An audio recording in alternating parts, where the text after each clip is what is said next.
बच्चे को, शोषित बच्चे को, पीड़ित बच्चे को, वंचित बच्चे को, चलन में रहने वाले को, अशिक्षित बच्चे को अगर हम शिक्षा दिला देंगे तो वो उस 1 कुंटल तेल चढ़ाने से ज्यादा पुण्य का काम हमें तो ना हीन भावना से ग्रसित होना चाहिए और ना इतराना चाहिए। मैं आज एक बात as a law and justice minister नहीं कह रहा हूँ, लेकिन मैं अपने अनुभव के आधार पर कह रहा हूँ। ये जो 20-25 बच्चों ने अभिनय किया है कितना नेचुरल था, थोड़ा साउंड सिस्टम गलत था, हो गया टेक्निकली साइंस से, वरना ये बच्चे वैसे ही एक्टिंग कर रहे थे जैसे स्टेज के मजे हुए कलाकार करते हैं। मैं देख रहा हूँ कि इन्हीं में से कोई नसीरुद्दीन साहब बनेगा, इसी में कोई अमरीश पुरी बनेगा, ओम पुरी बनेगा। मैं इसमें शाहरुख खान वगैरह का नाम नहीं ले रहा हूँ। इरफान, नवाजुद्दीन सिद्दीकी, गिरीश कर्नाड साहब, स्मिता जी, शबाना आजमी, नंदिता दास, इन्हीं में से लड़कियों में से कोई बनेगा, क्योंकि ये लोग स्टेज के आर्टिस्ट हैं जिनके मैंने नाम लिए। इनमें एक भी बच्चा एलीट का सलम की एक्टिंग नहीं कर रहा था। ये जो बच्चे कर रहे थे वो अपना जीवन जी रहे थे, इसलिए ये नेचुरल लग रहे थे। एक को मैं देख रहा था, वो कालीन वाला मजदूर जिस प्रकार से उकड़ू बैठा था, अभी किसी एलीट क्लास के बच्चे को ट्रेनिंग देनी पड़ेगी कि जमीन में कैसे बैठा जाता है, तो वो वैसे बैठता वैसे बैठा था, तो वो नेचुरल लग रहा था। मैं कला जी आपका बहुत धन्यवाद देना चाहूँगा कि लगभग 7-8 क्लस्टर में आप काम कर रहे हैं और बच्चों ने अपनी सक्सेस स्टोरी बताई कि पहले हम ये करते थे, अब हम स्कूल जा रहे हैं, पहले हम ये करते थे, अब हम ये हैं, अब ये शादी हो गई है, अब हम नौकरी पा गए, हम शिक्षक हो गए, हम डॉक्टर हो गए। और सबसे बड़ी बात यह है कि सामाजिक रुचियां व्यसन से दूर बच्चे हो गए, तो ये बच्चे माहौल बदल देंगे वहां का। तो एक जनरेशन आप ठीक कर रहे हैं। इनके बच्चों के लिए आपको कुछ नहीं करना होगा, वो है ना, give me a fish and I eat for a day, teach me to fish and I eat for a life. एक मछली दे दोगे तो एक दिन खा लेंगे, मछली मारना सिखा दोगे तो जिंदगी भर खा पाएंगे। तो आप इनको दे नहीं रहे, मछली नहीं दे रहे, मछली मारना सिखा रहे हैं कि कैसे हम अच्छी जिंदगी जिए, कैसे हम। और मैं आज भी कहना चाहूंगा, बस लंबी बात नहीं कहनी चाहिए, आगे बढ़ने का तरीका गुड क्वालिटी एजुकेशन के अलावा कोई दूसरा नहीं है। 47 में गलती हो गई, इसकी सबसे ज्यादा सलम और गांव भुगत रहा है। देश जब आजाद हुआ था, अगर समान शिक्षा हो जाती, आपको फंडामेंटल राइट के लिए, एजुकेशन के लिए लड़ना पड़ा, क्या ये लड़ाई के बाद शामिल होना चाहिए था? क्या आजादी के बाद दिखाई नहीं पड़ रहा था? अगर देश की आजादी के साथ केवल एक काम हो जाता, कॉमन एजुकेशन। दुर्भाग्य से इस देश में एजुकेशन के कई स्तर हैं। जब से बहुराष्ट्रीयकरण, उदारीकरण और निजीकरण हुआ है, कैम्ब्रिज, हार्वर्ड और ऑक्सफोर्ड भी दिल्ली में ही मान लो। आप मोबाइल पे एडमिशन ले सकते हैं, फीस जमा कर सकते हैं, पढ़ाई भी कर सकते हैं पैंडेमिक में। वो पहले स्टैंडर्ड के हैं, मानना पड़ेगा। चलो भारत में आते हैं। देहरादून का दून स्कूल, अजमेर का मेयो कॉलेज, ग्वालियर का सिंधिया और नैनीताल का शेरवुड पहला स्टैंडर्ड है। पीटर्स पैट्रिक, चार्ल्स जर्जी, दिल्ली को उनका डीपीएस आदि ये दूसरा स्टैंडर्ड है। तीसरे वाले वो हैं जो कुछ अंग्रेजी नाम रख के नीली लाल टाई लगा करके अधकचरी अंग्रेजी पढ़ा रहे हैं। चौथे सरकारी वाले होते हैं।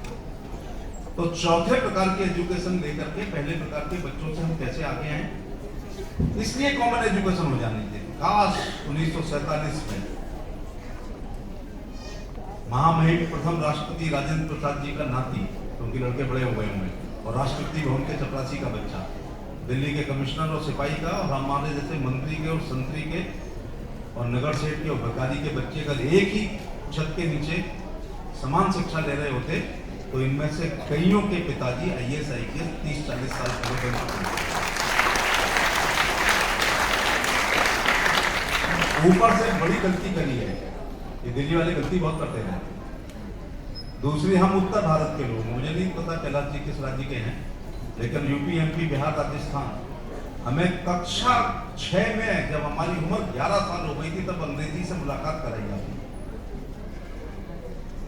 ABCD हमने सीखी है क्लास 6 में, और सामान्य ज्ञान हमें कभी नहीं पढ़ाया गया। ना प्राइमरी में, ना हाई स्कूल में, ना इंटर में, ना बीए में। और आजादी के बाद जो पहला बैच निकला उसमें 2 पेपर अनिवार्य थे, एक अंग्रेजी का और एक जीके का। तब हम देहातियों को और स्लम के बच्चों को अपने क्यों दूर रखा। मैंने बीएससी करने के बाद सोचा नौकरी करूंगा, फॉर्म लिया, उसमें लिखा था जीके अनिवार्य है और अंग्रेजी। चलो अंग्रेजी धीरे धीरे ठीक कर ली थी। अगले दिन मैं जीके की पहली किताब खरीद के लाया, खन्ना वर्मा की, मुझे आज तक राइटर याद है। जीके शुरू होती है एब्रीविएशन से, एब्रीविएशन अल्फाबेट से, अल्फाबेट ए से शुरू होता है। तो डबल ए से मैंने अपनी जीके शुरू की, डबल ए ऑक्सिलरी एयरफोर्स।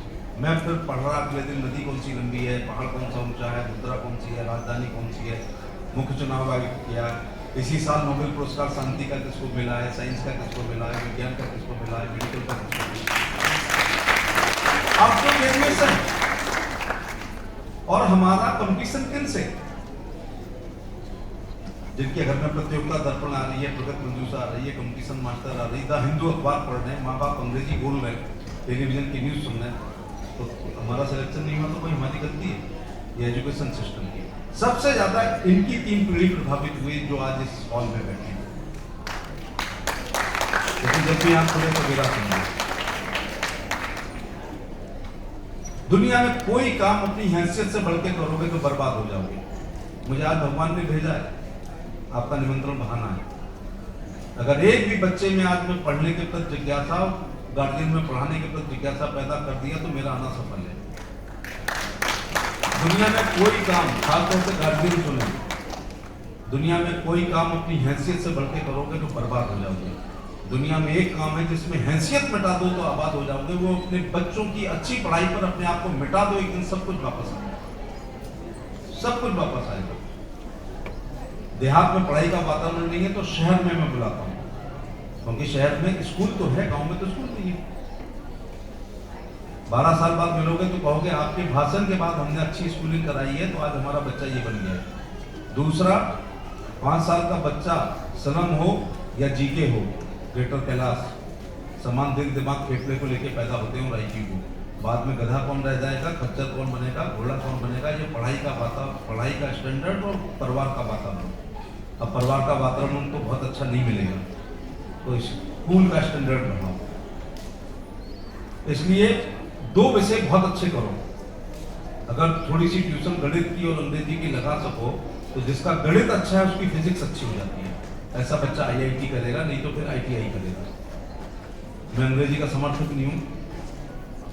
जहाँ लोहिया सफल हो जाते जिन्होंने कहा था अंग्रेजी में काम ना होगा, फिर से देश गुलाम ना होगा। अगर अंग्रेजी को सिलेबस से बाहर कर दिया गया होता तो हम देहात के बच्चे आज बहुत ऊपर आ गए। रूस, Japan, China, France, Germany, Korea, एक शब्द थे नहीं बोलते, विकसित राष्ट्र है।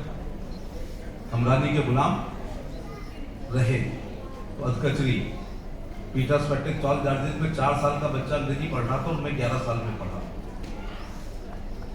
लेकिन अब अंग्रेजी के बिना काम नहीं चलेगा। इसलिए अगर थोड़ी सी टाई वाई लगा लो और ट्यूशन लगा के अंग्रेजी ठीक हो गई और फर्राटेदार अंग्रेजी बोलोगे तो 50,000 रुपए की नौकरी केवल अंग्रेजी बोलने के लिए मिलेगी। मैं कोई राजनीतिक बात नहीं करना चाह रहा हूँ, लेकिन एक ने कहा कि आप अच्छी स्कूल में 12 साल बाद रिजल्ट दोगे, ट्यूशन के बाद यूपी के संदर्भ में पिछली सरकारों में नकल करके जो हम पास हुए, हमारे लिए क्या है? 2 प्रकार के स्कूल होते हैं, यहाँ लागू नहीं होगी मेरी बात, क्योंकि यहाँ आर्थिक रूप से कमजोर बच्चे हैं। नंबर लाओ फ्री सीट पे, नंबर मैनेजमेंट के कोटे पे। देहात में तमाम लोगों की सड़क पर जमीनें हैं। मैं फिरोजाबाद से मथुरा जाता हूँ भाया आगरा की कॉन्स्टिट्यूंसी में, तो 3 मेडिकल कॉलेज और 22 इंजीनियरिंग कॉलेज निकले और सड़क पर जमीन अगर 1 बीघा बेच के अपने बच्चे का admission MBA, BBA, BCA, MCA, hotel management, engineering, medical में करा दोगे, कुछ बच्चा बन गया तो बिकी हुई 1 बीघे की जगह 5 बीघे खरीद लेगा। यदि ऐसा नहीं करेंगे तो एक दिन बच्चा ओवरएज हो जाएगा, उसके बाद बेरोजगार हो जाएगा, उसके बाद डिप्रेशन में जाएगा, उसके बाद शराब पिएगा, उसके बाद उसी जमीन को बेचेगा। तो मैं केवल यहाँ कहना चाहूँगा आपसे, खेती घाटे की है। प्रधानमंत्री कहते हैं डबल इनकम होगी, लेकिन वो परंपरागत खेती से नहीं हो रही है, वो पशुपालन द्वारा, मुर्गी पालन द्वारा, मछली पालन द्वारा, फूलों की खेती, फलों की खेती, ऑर्गेनिक खेती, ड्रिप इरीगेशन, स्प्रिंकलर इरीगेशन के द्वारा हो पाएगी। लेकिन 50 बीघे जमीन वाला उतना मालदार नहीं होता जितना एक सरकारी कर्मचारी होता है। क्योंकि 1 तारीख को तनख्वाहें जरूर आनी है किसी की भी सरकार। तो मैं बच्चों को शुभकामनाएं दे रहा हूँ कि भविष्य में हम लोग आगे मिलें। तो आप बताएं कि आप अफसर बने हैं, अच्छे नागरिक बने। अफसर ही सब कुछ नहीं होता, अच्छे नागरिक बने।